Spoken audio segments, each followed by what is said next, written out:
निर्वाचित होती आप जड़े आली अंचल टाणुआ नेता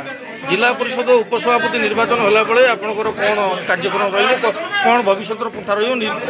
सूचना देवे जिनस लोकों सुविधा हम जोटा लोकाभिमुखी योजना लोकों पाखे पहुँचा चेष्टा करी जोटा लोकंर हित बाहर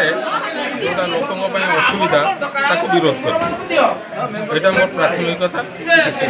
यदि जनसाधारण गरीब जनसाधारण उपकृत होना तार सफल ठीक लोकों पाखे पहुँचो से मोर प्राथमिकता सरकार यदि लोकों विरोधी कौन से आभिमुख्य ग्रहण करती जहाँ करती विरोध निश्चित रही बर्तमान आपंकर प्रतिकूल सरकार चली आपण अन्य दलटी बर्तमान शासन कूल दायित्व अच्छी आपण बर्तमान किभली भाव में डिफेंड करेंगे आम कार्यधारा रहा दलर जहाँ करेंगे सरकार भी नीति नियम भीतर करेंगे आम भी नीति नियम भीतर करेंगे सरकार यदि नीति नियम भीतर जो कार्य न करेंगे ताको आम विरोध करेंगे जो कार्य यदि लोकंर सुविधा न हो से कार्य विरोध हम सरकार जनमारण नीति है विरोध हम सरकार यदि लोकाभिमुखी नीति हम ग्रहण करा।